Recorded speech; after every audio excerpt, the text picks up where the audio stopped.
Let the Trump betrayals and scandals begin!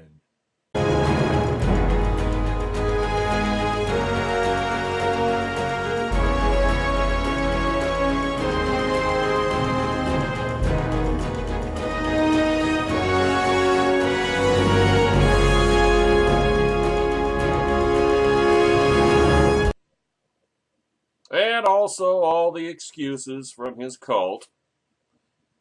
Yeah, man, that goes hand in glove with this, ladies and gentlemen. But yeah, the see I told you so's have already Schadenfreudeliciously begun. I got a couple of them here today. This could almost be its own playlist. It really could. My gal Susan Wright at Red State brings the first one to our attention, pointing out that Trump is already set to break promises, core promises, to his supporters.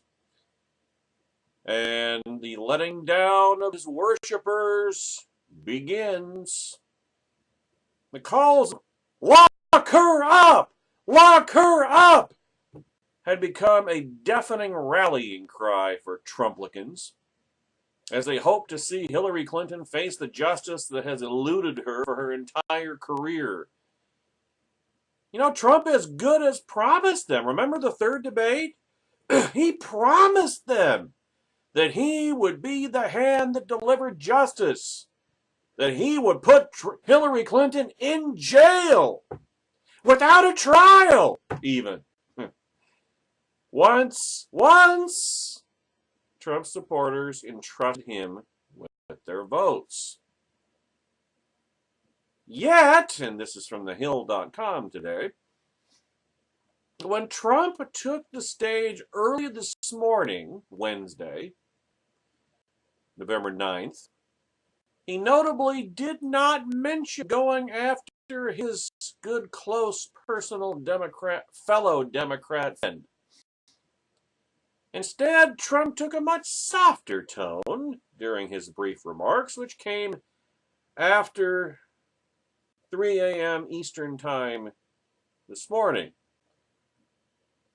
Hillary has worked very long and very hard over a long period of time, and we owe her a major debt of gratitude for her service to our country, Trump said.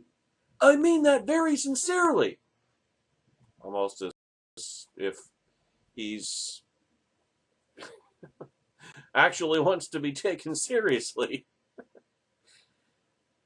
Now it's time for America to bind the wounds of vision. We've got to get together, he commanded. It's time for us to come together as one united people.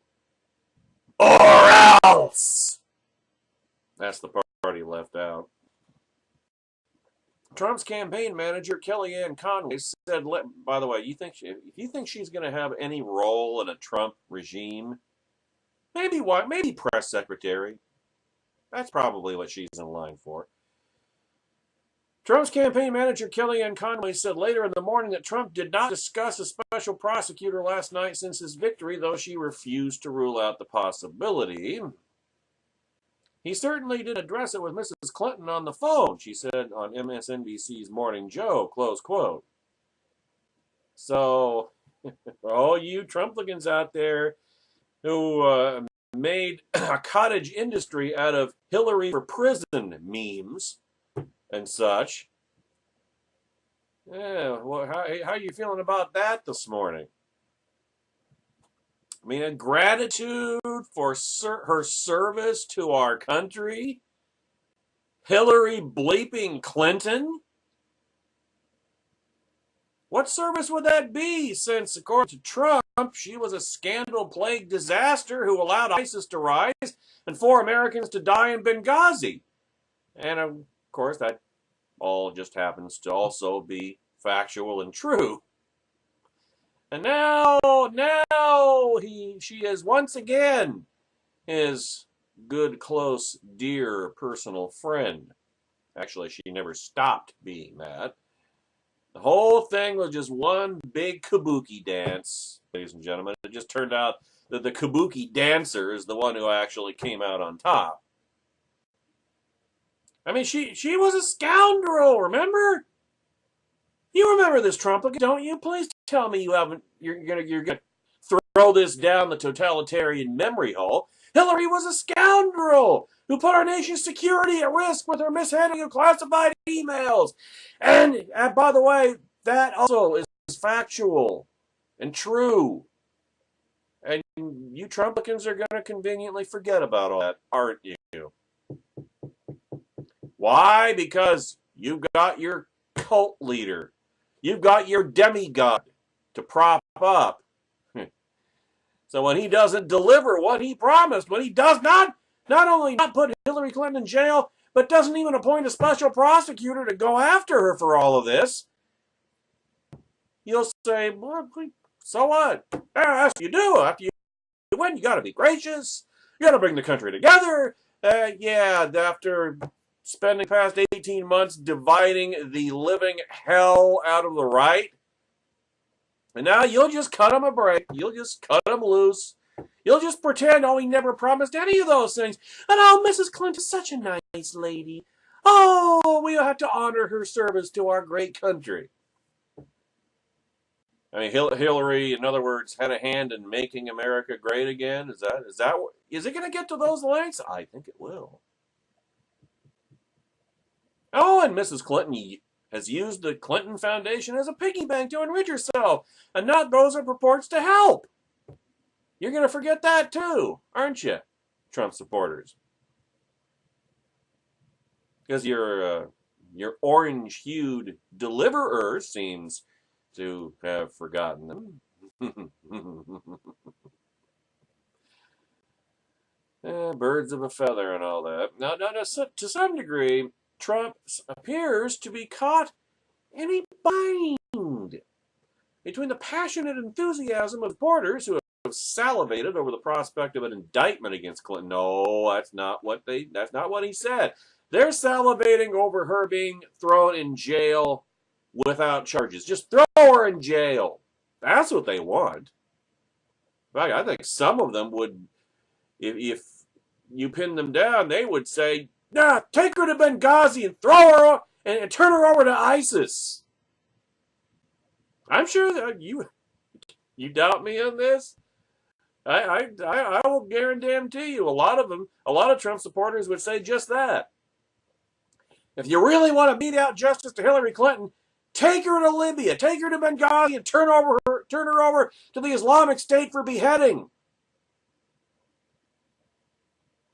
And now he won't even appoint a special prosecutor.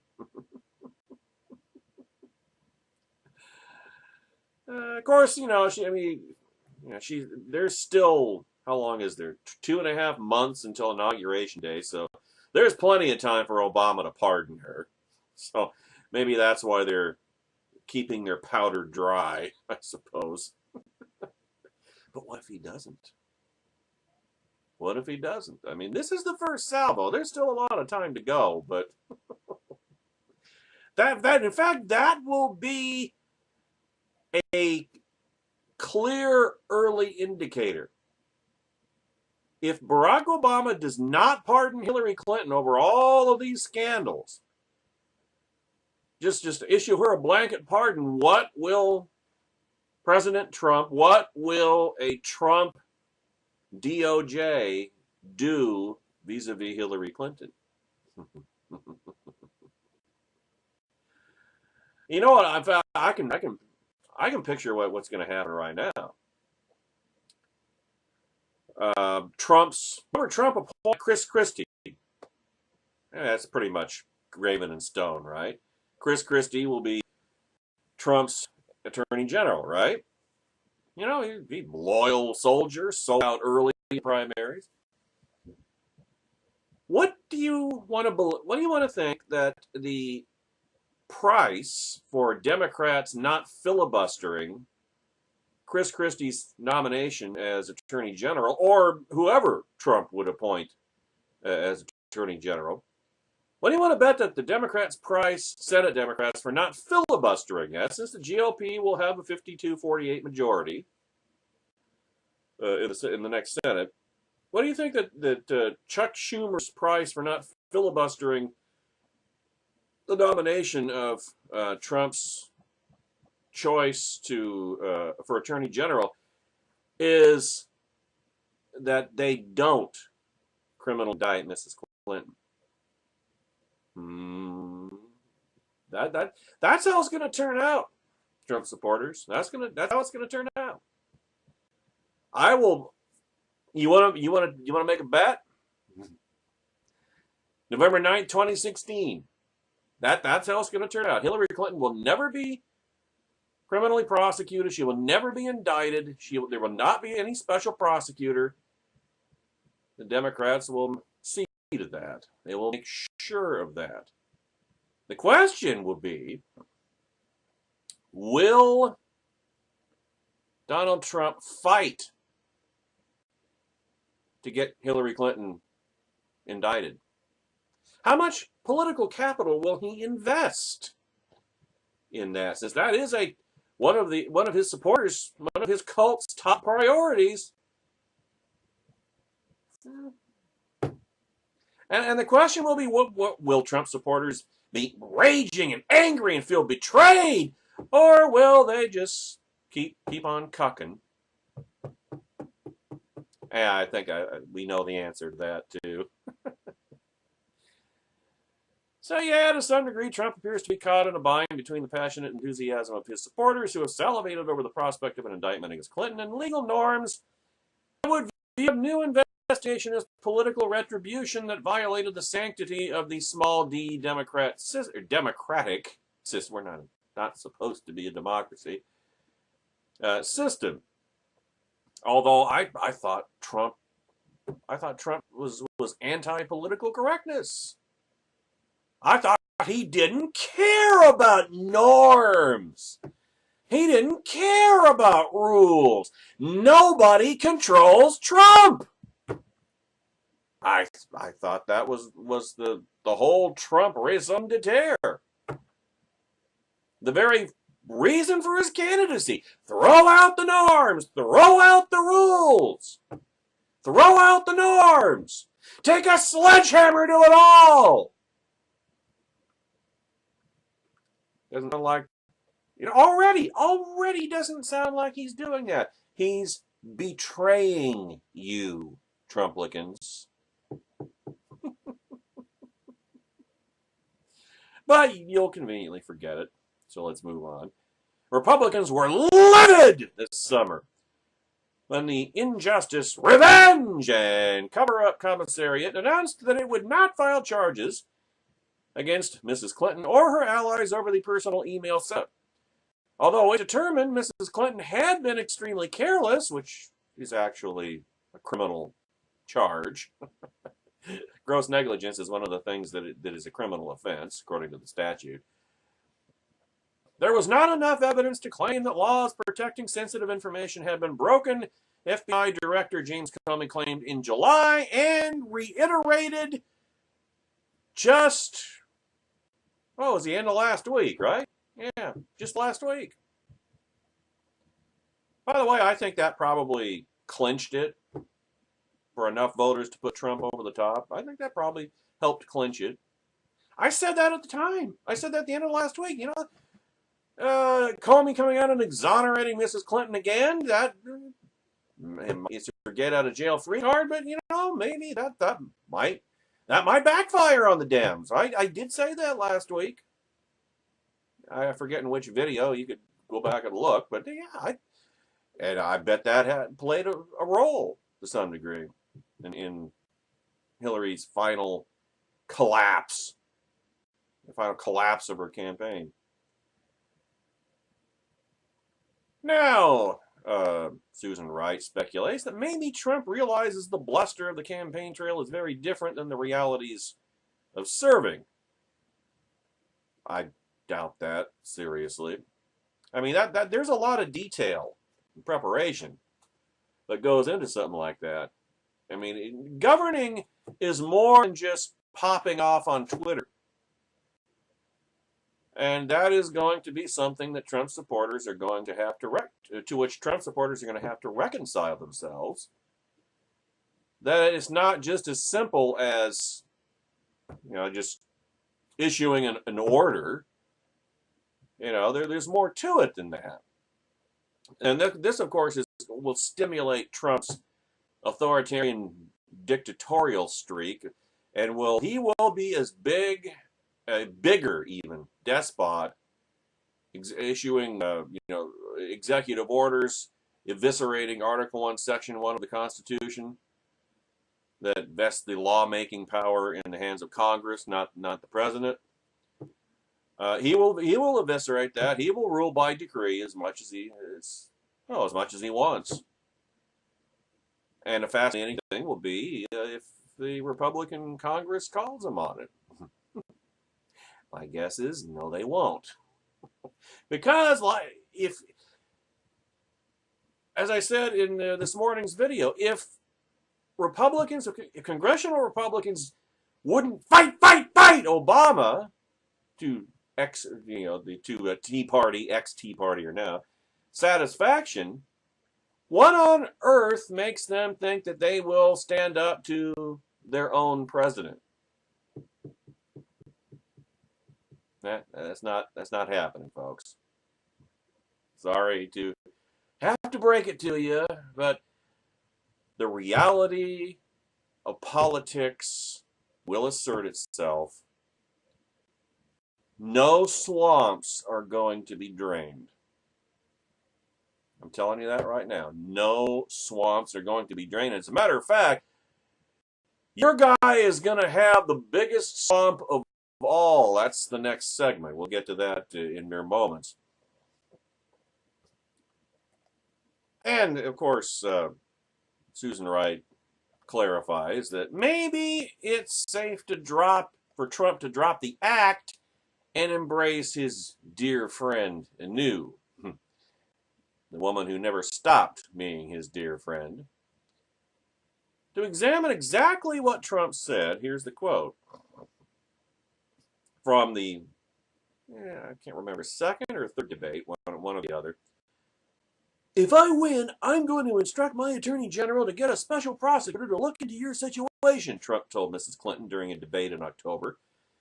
Because there has never been so many lies, so much deception. There's never been anything like it. And we're going to have a special prosecutor. Had he already been president, Trump added, you would be in jail. And you Trump supporters went, yeah!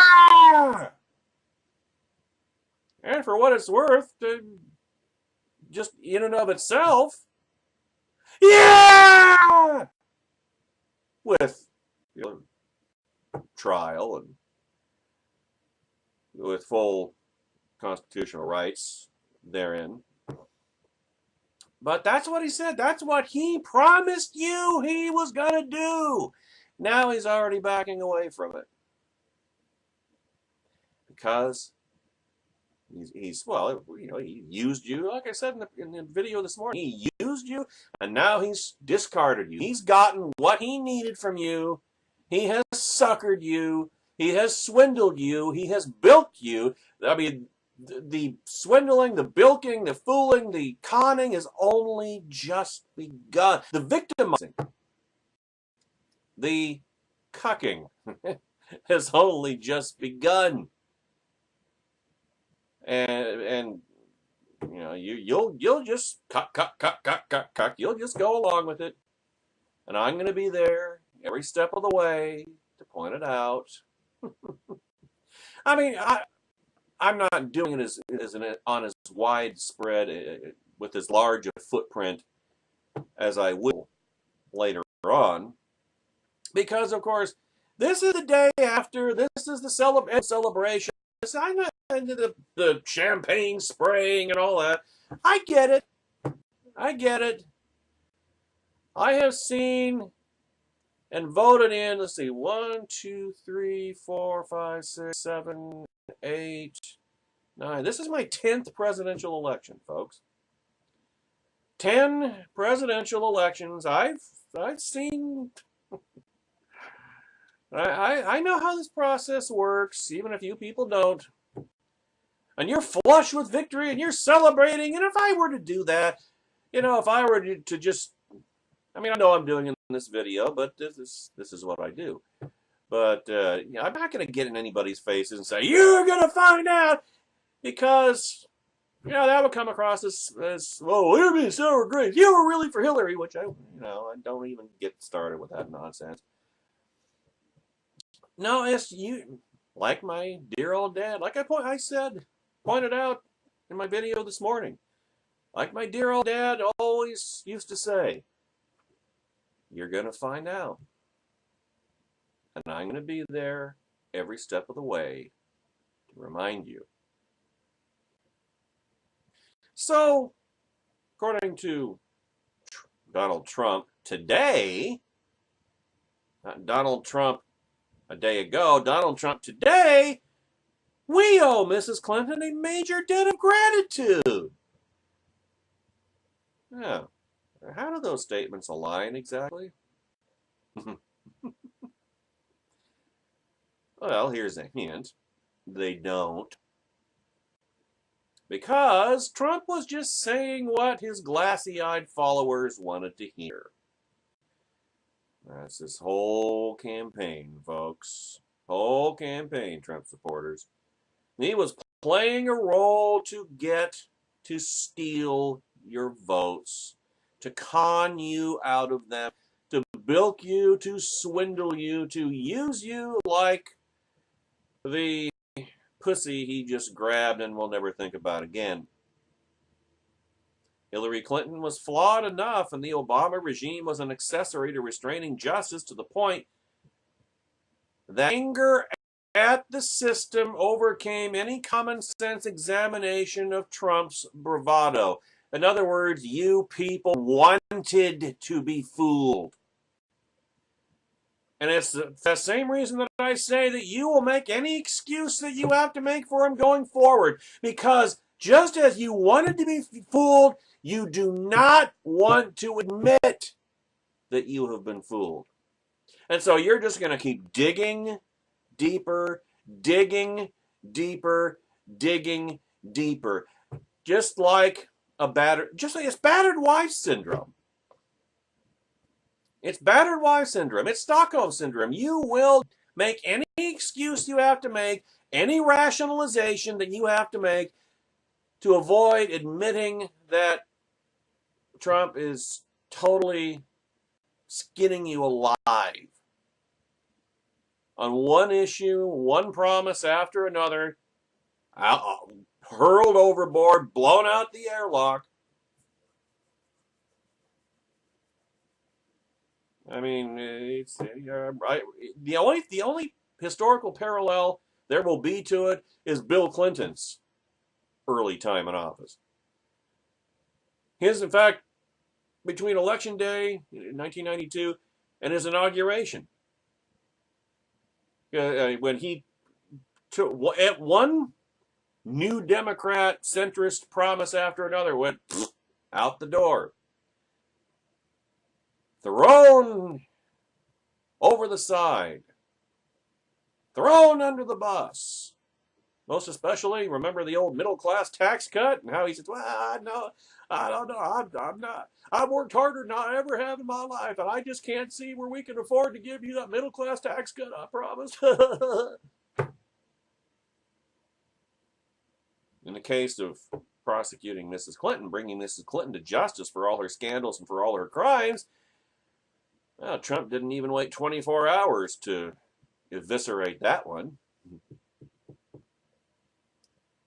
Matthew Miller, a former Justice Department a former Injustice, Revenge, and Cover-Up Commissariat spokesman in the Obama regime who backed Mrs. Clinton for president, agreed that Trump wouldn't be likely to reopen the Clinton case. Words edited out of that, if he knows what's good for him. If he wants any of his cabinet appointments to not be filibustered. You people, I tell you what, you think, fight, Trump's gonna fight. Democrats get to fight back, and they are better at it than we are, and they always will be. Why? The media. The media. You know how for 8 years, well, 6 years, the media, the left, pardon the redundancy, has gone on and on about Republican obstructionism. All of a sudden, dissent's going to be patriotic again. Dissent's going to be patriotic again. Obstruction will be saving the republic. I hope you're ready for this, Trumplicans. And I suppose that his promise, Trump's promise to eviscerate the First Amendment and just or have dissident journalists arrested, I suppose you're expecting him to deliver on that too? On that promise? Oh boy, have you people got a long, bitter road of disappointment in front of you. That's one of the things I say is hard to imagine, Matt Miller said, because the way that Trump talks about the Justice Department, the injustice, revenge, and cover-up commissariat, and how he would handle it in his regime flies so in the face of the existing practices to ensure independence that it's hard to see how it would work. What makes you think there's going to be any independence in a Trump Justice Department? That moniker, that nickname that I have always given the Obama Department of Justice, DOJ, the injustice, revenge, and cover-up commissariat, I might change the commissariat back to department, or maybe I'll just call it directorate. But it still applies. It's still going to apply. There's not going to be any independence. If you believe that, you don't know how Trump thinks. Trump is a dictator. Trump is, certainly in his narcissistic, addled mind, a strong man. He says jump, we say how high. Yes, sir, I'd like another.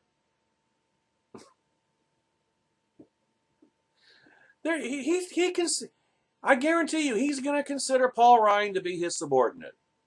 He will tell Paul Ryan what to do. Same thing with Mitch McConnell. That's what he's going to do. He's just going to issue orders.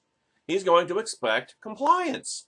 If they don't comply, or if he doesn't get what he wants, then he's going to go after them. With the Justice Department, with the IRS, with the NSA, with the CIA. I mean, we're going to see Obama levels of vindictiveness. Except the thing is, it will never get as far as Obama took it, because the media will be there from day one, chronicling it, making a campaign.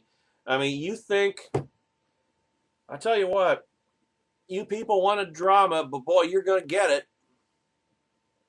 You're going to get it. It's going to be day after day after day, unrelenting drama, unrelenting conflict, unrelenting war. The embattled Trump White House is going to become burned on the insides of our eyelids and tattooed into our eardrums.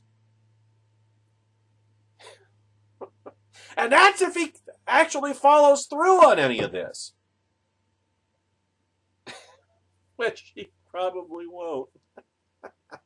And you'll excuse it. Oh, boy. You know, I'm serious. The I told you so's have just begun. With the DOJ as it is now, mass resignations might not be a bad idea given what we've seen from them under the slimy Reichsfuhrer, Loretta Lynch. But as it is, I don't think any of them have anything to worry about. Why? Because Trump never meant a single solitary word of anything he said. Now, that's not to say that there won't be the daily, unrelenting, from here for the next 4 years, war between Trump and the media. It's just that it won't be based on anything that he promised he would do. It won't be based on any principle. It will be based on the pettiest, the smallest, the slightest perceived slight on the part of any reporter or any media organization, any publication, and he will just be set off, and he will use the powers and abuse the powers of the presidency to punish his enemies. That's his instinct. That's what he's going to do. You think that Donald Trump is going to bring the country together? Really? Good Lord, the ACLU today already came out and said, we're going to fight him. We will fight him on the beaches. We will fight him on the hills. We will never surrender. They're already girded for battle. They've got the bandoliers, and they got, like that video I saw a Trumplican posted on Facebook yesterday of, I think it was in the context of if Hillary wins the election, and it showed Arnold Schwarzenegger in the Commando or Predator, or one of those movies, just covering himself in ammunition and hand grenades and this and that. That's what the left is doing. That's what the left's institutions are doing. They're going to go to war. There's not going to be any bringing the country together, even if Trump were capable of it, even if he had any intention of doing that. It ain't happening. The war, the division, the anger has only just begun. You think the left was angry throughout the Bush years? Oh, boy. And I'm sure Trumplicans will say, yeah, bring it on! And in the meantime, what's happening to the country? Are problems getting solved? Is a conservative agenda being moved forward? No. Because to you people, it's all tribalism. Get them. They put one of ours in the hospital. We put two of theirs in the morgue. Yeah. And I don't deny that it would be cathartic, but what does it ultimately accomplish? But you don't really care about that. I mean, Tea Partiers were never about issues. They were never about the Constitution. It was all just white identity politics, I guess. I mean, at the time when the left accused the Tea or leveled those accusations against the Tea Party, I scoffed at them like the rest of you. But now, it makes you wonder. I mean, if the Tea Party was not about the Constitution, if the Tea Party was not about conservative ideas, which their support of Trump quite clearly demonstrates, then what was it about?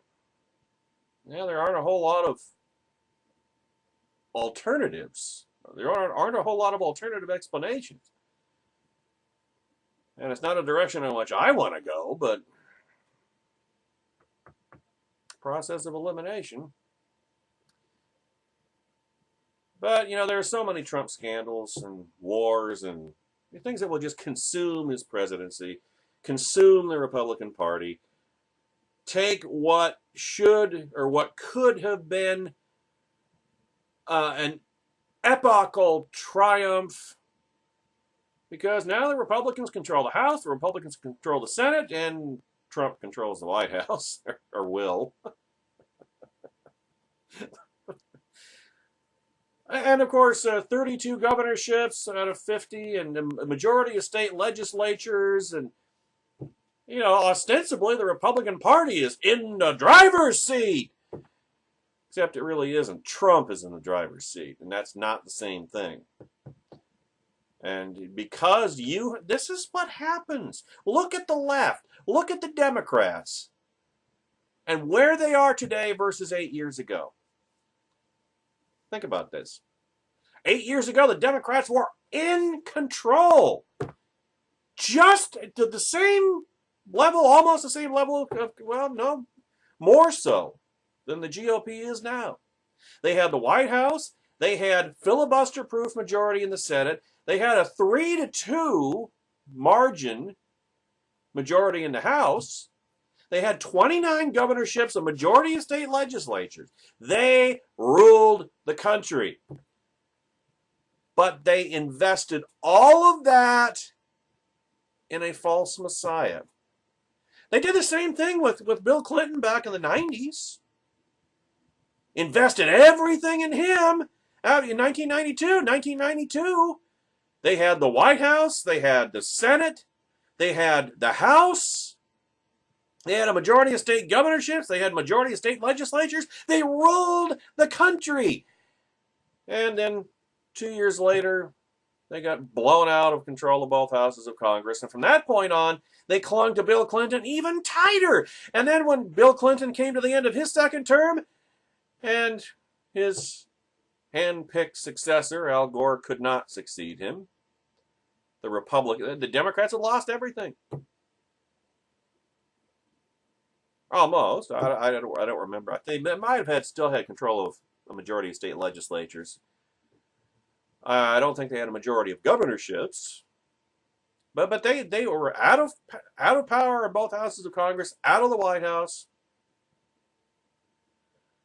and so then they did the same thing. They repeated the same thing, only doubling down on it with Barack Obama. Now it's 8 years later, at the end of Obama's 2 terms, and where are the Democrats now? I talked about it this morning. Out of the White House, out of the Senate, out of the House, 18 governorships, down from 29. And they don't have a majority of state legislatures. About the only thing they control is the big cities that they have trashed through 5 or 6 decades of progressive rule, and the Congress critters that represent those cities and from those districts. I mean, what is the lesson here? Remember the expression, once is a coincidence, or once is a fluke, twice is a coincidence, thrice is a trend. What is the lesson here? The lesson is, put not your faith in princes. Don't wrap everything up into a demigod, a cult leader that, don't put all your eggs in that basket. Don't wrap up all your interests in one man, especially when that one man is hugely vulnerable. I mean, what the left and the media are going to do to Donald Trump, and what Donald Trump will in turn do to the Republican Party in the perception of conservatism, because in the minds of low-information voters, Donald Trump is conservative now. He's not, but that's the perception of low-information voters, which the media will make stick. What Trump is going to do, it's going to be a disaster. Trump is going to be a disaster for the GOP. You think the GOP is going to hold the Senate in 2018? Oh, there you go. The Democrats have more seats to defend than the Republicans do. Yeah, well, okay, maybe. But I don't think that'll matter. I mean, the Republicans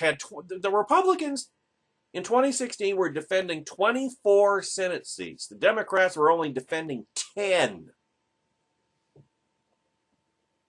And that's why that's what the thought was. That's why everybody thought this is going to be a bloodbath. Certainly, the Republicans aren't going to hold the Senate. That's almost impossible. And then they did. But by the same token, history shows that the first midterm election of a presidential administration, the the president's party usually, almost always, loses seats. And of course, the Republicans are down. I think it was somewhere around 10 seats in the House. So they're in the mid to high 230s in the House and 52-48 majority in the Senate, narrower than it was. So picture 2018. Will it matter that the Democrats have more seats to defend? I doubt it. And thus the pendulum will start moving the other way. Trump is going to squander what you people, what you Trump supporters, what you conservatives think is this golden opportunity. Trump is going to squander it. He can't help it. He's Trump. Even if he was sincere in any of the things he promised, which, as we just got through discussing in the previous segment, he's not. Even if he was sincere, he's Trump. He's unfocused, he's undisciplined, he's ignorant, and he will waste it all, he will squander it all on personal vendettas, personal gain, personal scandal, because it's all about him. He is a strutting cosmic narcissist, just like his soon-to-be predecessor. And the scandals. Oh my God, the scandals. And unlike with Obama, unlike with Mrs. Clinton, the media will not conspire in covering them up. Here's one, this is the groundwork. This is where it begins, Trumplicans. Trump is so far refusing to address his conflicts of interest. Oh, man. Maybe it's just because it's been so long since the Republicans have been in the White House that and a lot, of course, of Tea Partiers came of age politically, whatever their calendar ages, came of age politically. You people, you Trump supporters, ex-Tea Partiers, have never been involved in politics when there has been a president of your party. And especially one that had so much vulnerability to scandal. George W. Bush didn't have any scandals. He was a square, remember? That's why the media had to trump up things, no pun intended, about him. You know, the firing all U.S. attorneys. Never mind that was a few U.S. attorneys. Bill Clinton fired all of them back in 1993 when he first took over. Remember that? That wasn't a scandal then, but the media made it and the Democrats, pardon the redundancy, made it a huge scandal in Bush 43's second term. And the Bush lied, people died, Bush lied us into Iraq. That was something they trumped up because he didn't have any actual scandals of his own. But Trump, oh boy. And here it is. It's already started. He's refusing to address his conflicts of interest. Jim Jamatis. No, that's not me. I wish it was. Front page contributor at Red State. Now, during his presidential campaign, Donald Trump made a lot of noise about Hillary Clinton's pay-for-play corruption while she was Commissar of State. Hypocritically made a lot of noise. Well, so far, the president-elect has not made any moves to prevent his presidency from being equally corrupted by conflicts of interest. You Trump supporters, I'm telling you, people who live in glass houses should not be throwing stones. The media will not help Trump cover up his scandals. They will make a campaign out of them like they always do. And despite his obvious popularity with his cult, Trump is not popular. Trump lost the popular vote. Did you know that? Trump lost the popular vote to Hillary Clinton. He won the Electoral College, and that's the only thing that matters. But he lost the popular vote. Oh, yes, he did. So he's not popular. He's going to enter office just like Mrs. Clinton would have, with the lowest approval numbers of any freshly minted and sworn in president of the post-war era. That's a period of 70 years. That's basically Trump's lifetime.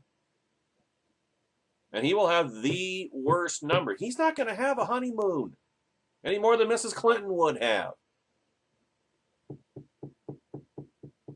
Voters didn't trust Trump either. They don't trust Trump. They don't like Trump, just like they didn't like Hillary. You people think, you Trump supporters think this is some sort of triumph? You have no idea what you people have gotten yourself into, what you have signed on for. Which is why you're just going to make an endless series of excuses, because you will not be able to substantively defend him. Because there won't be any substantive defense. And we will be there, I will be there every step of the way to say, I told you so, we told you so. This is the moment of triumph and popping the champagne and confetti and happy days are here again. They're not going to last long. They're not going to last long. I mean, you have begun the final death dance of the Republican Party and of conservatism, because conservatism is going to be blamed because Trump is the face of the conservative party. Enjoy it now, Trumplicans, because you're not going to have much time to do so. Because many of Trump's promises and policy plans are half-baked. They're all half-baked, really. Even if he meant them, they're half-baked. His approach to potential conflicts of interest, no different. Washington Post provides this story. Other Trump companies are partially indebted to banks in Germany and Red China. On financial disclosure filings, Trump listed involvements in more than 500 companies. Some in countries where the United States has sensitive diplomatic or financial relationships, such as Saudi Arabia, the United Arab Emirates, and the aforementioned People's Republic of China. Those entanglements are unprecedented, unavoidable, and troubling, said Ken Gross, a former elections enforcement official and lawyer who has advised presidential candidates from both parties after the election. He has investments in businesses in unfriendly countries, and the businesses are often tied to those unfriendly governments. Russia would have to be on that list as well. Now, the obvious solution is to sell those interests, right?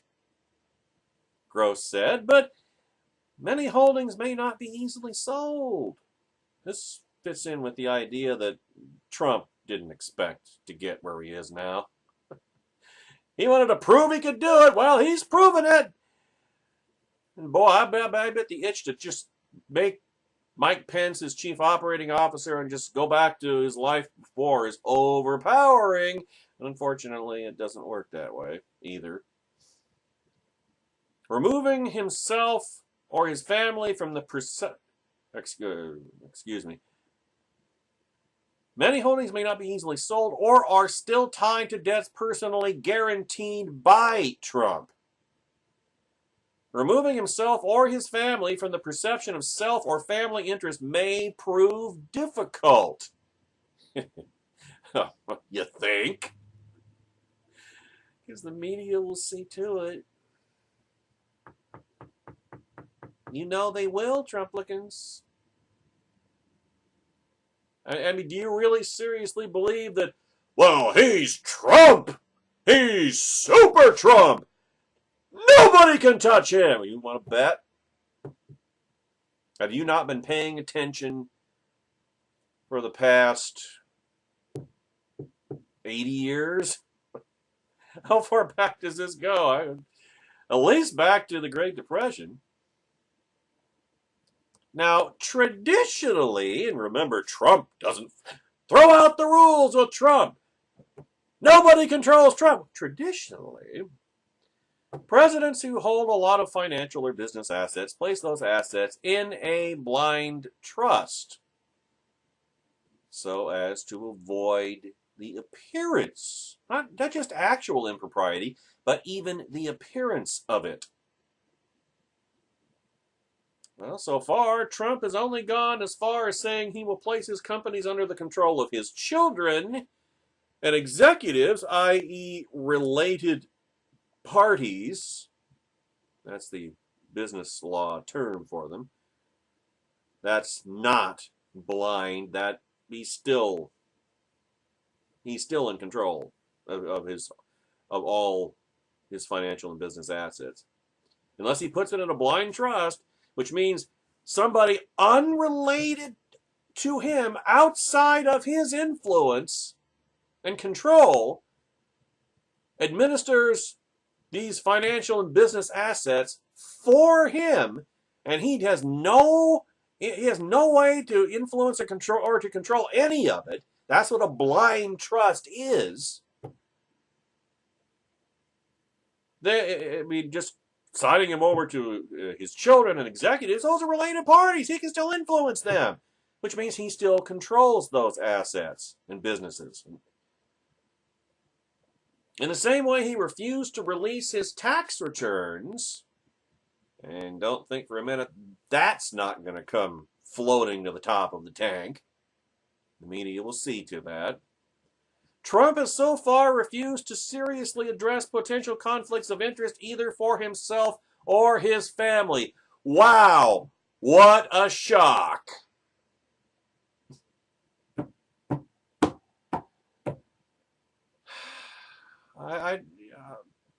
You know when this will really come to the fore, Trump supporters? In the second half of Trump's term. Because for the first half of his term, just like Bill Clinton did in his first 2 years, just like Barack Obama did in 2009 and 2010, his party, or the party that he took over and cucked, is going to have control of Congress, going to be in the majority. After the 2018 midterms, though, don't be surprised if the Democrats retake both houses of Congress. And after that point, Trump is going to be so embattled, he is going to be so buried in scandals, and the media will make an all-out campaign of it, that you're going to see the Democrats move toward impeachment proceedings. And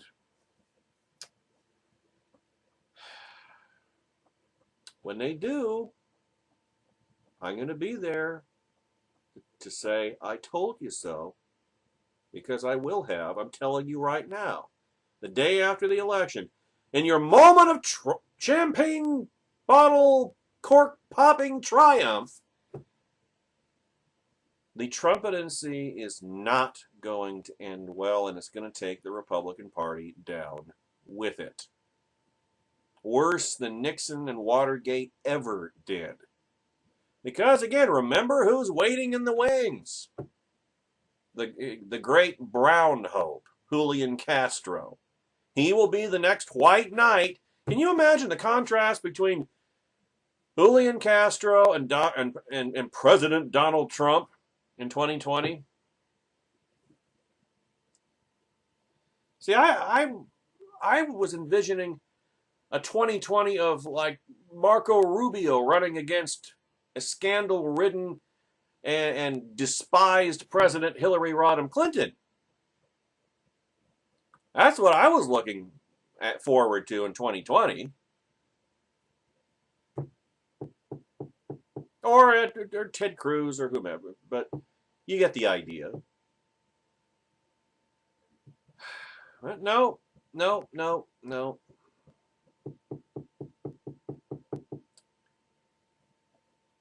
You know, even if Trump did some genuinely conservative things in his term, they'd all be reversed and wiped out under a Julian Castro administration and a rampaging Democrat super Congress after 2020.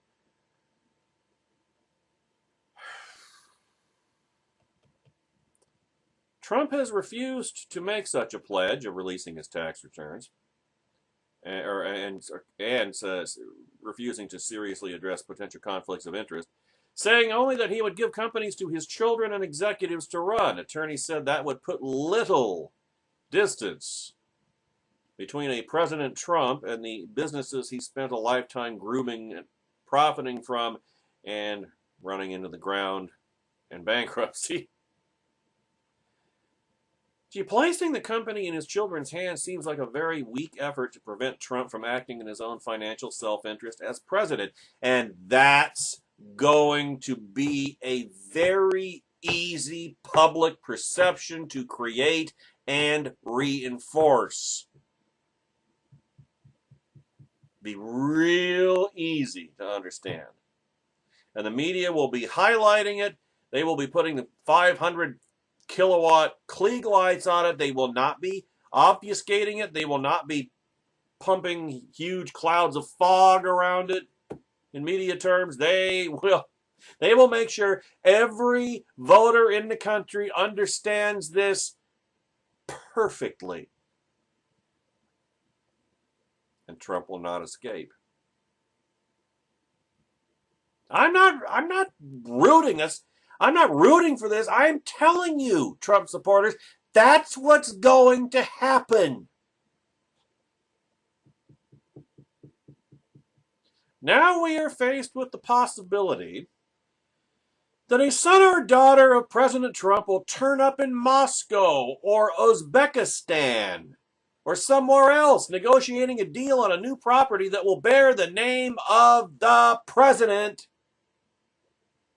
and the full knowledge that the president really has been and continues to be an owner of that particular company. Said Trevor Potter, a former Federal Election Commission chairman and general counsel for George H.W. Bush and Senator John McCain, who was reelected last night for whatever that's worth. He'll probably die before this 6-year term ends. That presents problems of a dimension we have never seen before. By the way, Arizona's still a dead heat. Of course, and Nevada, Hillary Clinton carried Nevada. Large Hispanic population. Arizona's a dead heat, even with the Trump surge. Arizona's still a dead heat. Large Hispanic population. Texas was a lot closer than it has been in recent years. In fact, for most of the night, I don't know if it's most of the night, for at least part of last night, Texas had a powder blue tinge to it. I mean, this has all the appearances of the last GOP wad shooting. Because by 2020, and don't forget, the Hispanic portion of the electorate increased dramatically, and you can thank Barack Obama for that, between 2012 and this year, last 4 years, and especially in Texas, Arizona, Nevada. New Mexico was already in the blue pile anyway, but Texas, Arizona, Nevada, and Julian Castro is Hispanic. We all know how that game is played, don't we?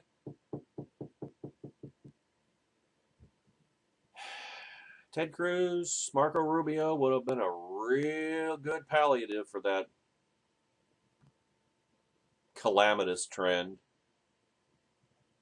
To win them over. Welcome them, lure them over to the light side. light side, dark side.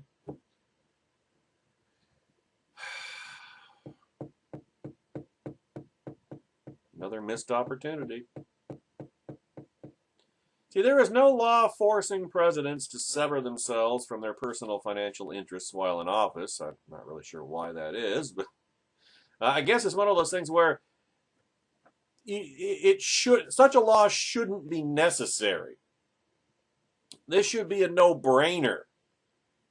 And it would be for anybody who has this first and dimmest sense of ethics, and especially for a Republican. Remember what I've been telling you people. Republicans, conservatives, do not get to make the mistakes. They have no margin for error.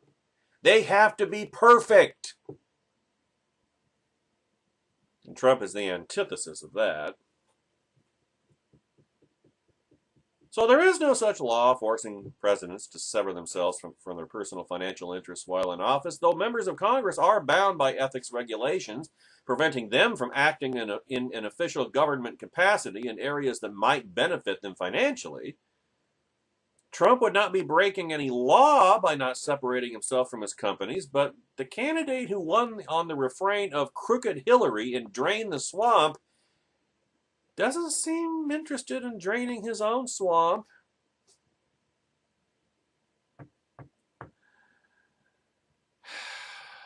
Boy, you Trump supporters, I tell you, you just have no idea, do you? You don't.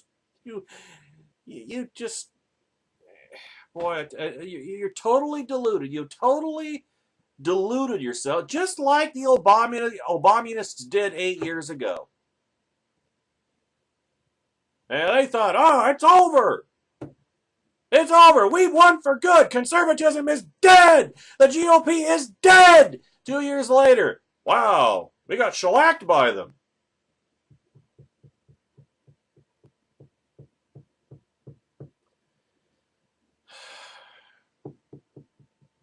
In the run-up to the election, Trump said he would take little interest in his businesses if he... Little? How about none? He'll take little interest in his businesses if he won the Oval Office. If I become president, I couldn't care less about my company. It's peanuts, he said during a January debate. Run the company, kids. Have a good time.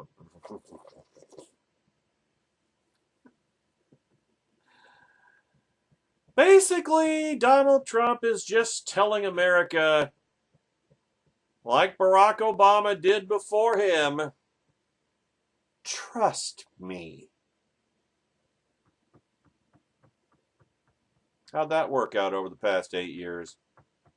But who took the blame for it?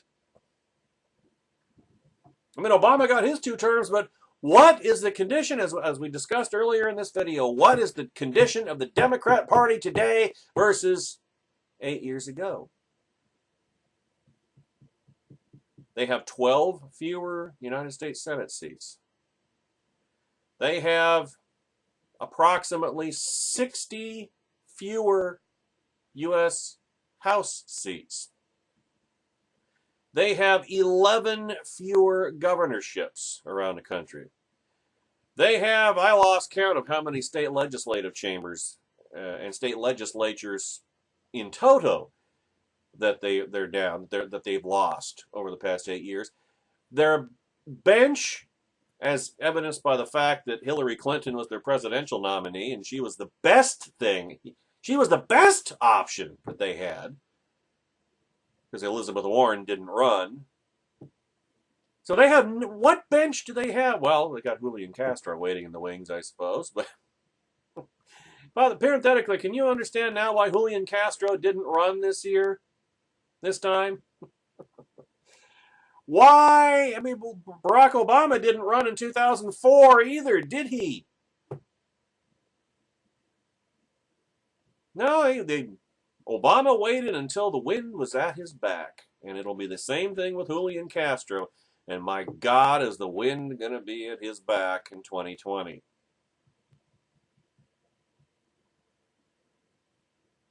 So, Look what Obama did to the Democrat Party. Trump is going to do the same damn thing to the GOP. And it may even be worse. Because while Donald Trump's president-elect today. He's a one-termer, folks. He's a one-termer. I said this months ago. If he won, he's going to quickly tire of the job. All he wanted to prove was that he could win the election. He doesn't actually want to be president. This was all a scam. This was all a ruse that actually went further than even he thought it would. Now, it'll go to his head enough to where I'm the president, but it's going to be a just an absolute shit fest from beginning to end, and it's going to decimate the Republican Party, and it's going to discredit the GOP for years and years to come. And when the Democrats, under Julian Castro's banner, when they sweep back to power 4 years from now, it's not going to be any one-off like Trump. Julian Castro will be there for 8 years, just like Barack Obama before him, and for the exact same reasons, on the exact same grounds. You know what? If I were Paul Ryan and Mitch McConnell, here's what I would do. I would line up Trump supporters, so they claim, dream agenda. Every conservative wet dream that we have had for the past 8 years, line it up like bowling pins and just ram it through. If you got to nuke the filibuster in its entirety, ram it through and send it to Trump and see if he'll sign it. Because you better get, I'm telling you, right now, the GOP Congress, the GOP Republicans, they better get everything they possibly can now, because the next 2 years are the last chance. The last chance. Because the Republicans are not going to be in control of Congress after 2018, and they're not going to be in control of the White House after 2020. It's going to be 2008 all over again. So you make hay while the sun shines, Republicans, because this is it. You got 2 years to do it all. And that's assuming that Trump signs any of it. In other words, run the country from Capitol Hill, from Congress, which is, constitutionally speaking, the way it's supposed to work anyway. Don't waste time on whatever Trump wants. Do the conservative thing and send the bills to Trump and then see if he signs them or not. That'd be very educational, wouldn't it?